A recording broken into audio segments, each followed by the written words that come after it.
Hi friends, welcome to my channel. ఈరోజు చెప్పబోయే కథ ఏమిటంటే జమీందారు చెరువు.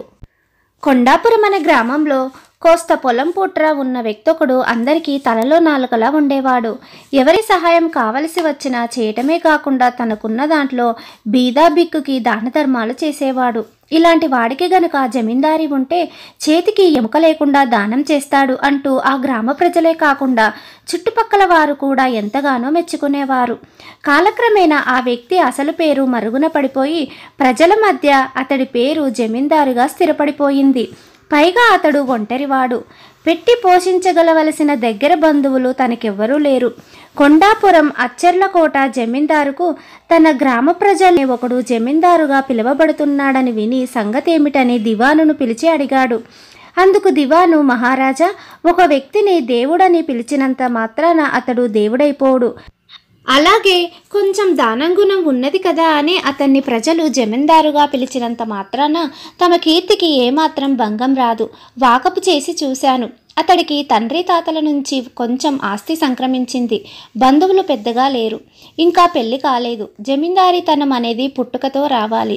వయసు పొంగు ఉద్రేకంలో చేస్తున్న ఈ దాన ధర్మాలు సంసారి కానంత వరకే. ఇటువంటి విషయాలు మనం అస్సలు పట్టించుకోకూడదు అన్నాడు.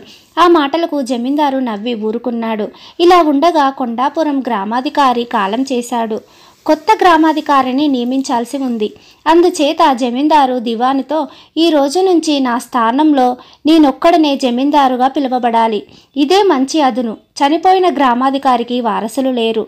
అందరికీ సహాయం చేస్తూ మంచివాడిగా జమీందారుని పిలిపించుకుంటున్న ఆ వ్యక్తిని గ్రామాధికారిగా నియమించండి. అందువల్ల అతడినెవరు ఇక జమీందారని పిలవరు. పైగా మంచివాడు, సమర్థుడు గనక మనకు రావలసిన శిస్సులన్నీ చక్కగా వసూలు చేయించి క్రమం తప్పకుండా ఖజానాకు జమ చేయిస్తాడు అన్నాడు. దివాను అప్పటికప్పుడే బయలుదేరి కొండాపురం వెళ్ళి ఆ వ్యక్తిని గ్రామాధికారిగా నియమించాడు. ప్రజలు ఎంతగానో సంతోషించారు. జమీందారు ఆజ్ఞ ప్రకారం గ్రామస్తులు తాము జమీందారుని పిలిచే వ్యక్తిని తమకు గ్రామాధికారిగా అంగీకరించిన అతన్ని గ్రామాధికారిగా కాక ఇంకా జమీందారనే పిలుస్తున్నారని విన్న దివాను ఈ విషయాన్ని జమీందారుకు చెప్పకుండా ఊరుకున్నాడు. 1 ఏడాది గడిచింది. శిస్సులు వసూలు చేసే సమయం వచ్చింది. కొండాపురం గ్రామాధికారి అయిన జమీందారు ఇంకా కొన్ని శిస్సులు వసూలు కావలసి ఉన్నప్పటికీ తానే ఆ సొమ్ము వేసేసి మొత్తం 800 రూపాయలు గ్రామ నౌకరు చేతికిచ్చి ఖజానాలో జమ చేయమని అచ్చర్లకోట పంపించాడు. కొండాపురం నుంచే కాక ఇంకా అనేక గ్రామాల నుంచి శిస్సులు పట్టుకొని కొండాపురం నౌకరులాగే చాలామంది రావటంతో ఖజానా అధికారి ఊపిరి సలపనంత పనిలో మునిగిపోయాడు. కొండాపురం గ్రామ నౌకరు కొంచెం మొహమాటస్తుడు. చొరవగా అధికారి ముందుకు వెళ్ళలేక తెచ్చిన సొమ్మును భద్రంగా దగ్గర ఉంచుకొని దిక్కులు చూడసాగాడు. ఆ సమయంలో అటుగా వచ్చిన దివాను అమాయకంగా కంగారుగా అటూ ఇటూ పచార్లు చేస్తున్న గ్రామ నౌకరును పలకరించి అతడు కొండాపురం నుంచి వచ్చాడని తెలుసుకొని, శిస్సు ఎంత తెచ్చావేమిటి అని అడిగాడు. దొర 800 తెచ్చాను అన్నాడు గ్రామ నౌకరు. అలాగా, మీ జమీందారు గ్రామాధికారి గటికుడే. పాతైనా ఏనాడు ఇంత పెద్ద మొత్తాన్ని ఒకేసారి జమ కట్టిన పాపాన పోలేదు. నువ్వు తెచ్చిన డబ్బు చూసి సరిగ్గా ఉన్నది లేనిది తేలేంతవరకు రసీదు ఇవ్వరు. ఏమైనా సమర్థుడైన గ్రామాధికారి పంపిన నౌకరును గౌరవించాలి మరి అంటూ దగ్గర నుండి 800 రూపాయలు జమ కట్టినట్టుగా రసీదు తెప్పించి ఇచ్చేశాడు. అయితే ఇక్కడ దివాను గ్రామ నౌకరు ఖజానాధికారికి డబ్బు చెల్లించేసి రసీదు కోసం ఎదురు చూస్తున్నాడని పొరపాటు పడ్డాడు. ఇక ఖజానాధికారి కూడా డబ్బు తీసుకున్నాడనే అనుకొని దివాను చెప్పిన మాటకు గౌరవం ఇచ్చి డబ్బు జమ వేసుకున్నట్లుగా రసీదు ఇచ్చేశాడు. గ్రామ నౌకరు బిడియస్తుడు గనక ఏమంటే ఏమొస్తుందోనని భయపడి రసీదు, ఖజానాకు కట్టని డబ్బు తిరిగి తీసుకువచ్చి జమీందారు గ్రామాధికారికి ఇచ్చేశాడు. జమీందారు గ్రామాధికారి రసీదును 800 రూపాయలను జాగ్రత్తగా లెక్కపెట్టాడు. ఒక రోజున ఆయన ఉదయం పొలం వెళ్ళి తిరిగి వస్తుంటే తన గ్రామంలోని ఆడవాళ్ళు బిందెలతో ఎదురయ్యారు. వాళ్ళు గ్రామానికి అరకోసు దూరంలో ఉన్న కొండవాగు నుంచి మంచినీళ్లు తెచ్చుకుంటున్నారు. అది చూసి గ్రామాధికారి జమీందారు జాలిపడి గ్రామ సమీపంలోనే చెరువు తవ్విస్తే బాగుండును అనుకున్నాడు. వెంటనే ఆయన మంచినీరు ఎక్కడ పడుతుందో చెప్పగల నిపుణులను పిలిపించాడు.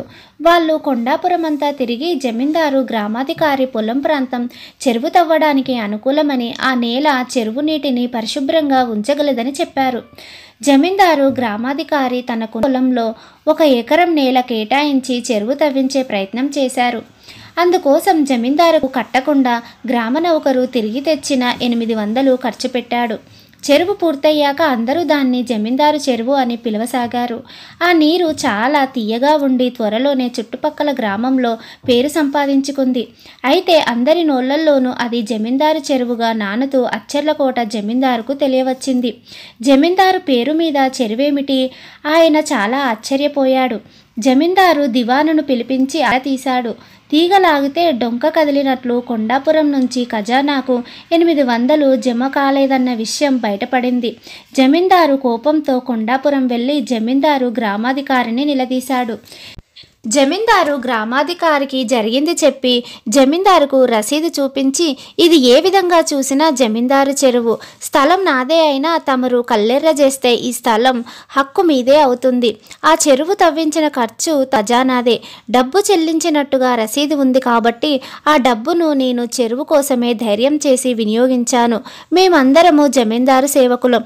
జమీందారు సేవకుడిగా నేను తవ్వించినప్పటికీ ఇది జమీందారు చెరువు అని పిలవటంలో తప్పులేదు కాబట్టి మాపై కోపగించుకోకండి అన్నాడు. గ్రామస్తులు కూడా జమీందారుతో ఒక్కొక్కరిగా, అయ్యా, ఈ జమీందారు చెరువు మాకెంతో సౌకర్యంగా ఉంది, మీరు మరింత శిస్తు పెంచినా మేం కట్టడానికి సిద్ధంగా ఉన్నామన్నారు. జమీందారు కొంచెం సేపు మౌనంగా ఆలోచించి, గ్రామాధికారి జమీందారు కేసి తిరిగి, జమీందారంటే ప్రజలలో కలిసిపోయి వాళ్లకు మేలు చేయటమేనని నీ ప్రవర్తన చెప్తుంది. అందుచేత నువ్విక గ్రామాధికారివి కావు, కొండాపురం జమీందారువి. నిన్ను సాటి జమీందారుగా అంగీకరిస్తున్నాను అన్నాడు. కథ సమాప్తం. మీకు కనుక ఈ కథ నచ్చినట్లయితే లైక్ చేయండి, షేర్ చేయండి, కామెంట్ చేయండి. మరిన్ని మంచి మంచి కథల కోసం నా ఛానల్ని సబ్స్క్రైబ్ చేసుకోండి.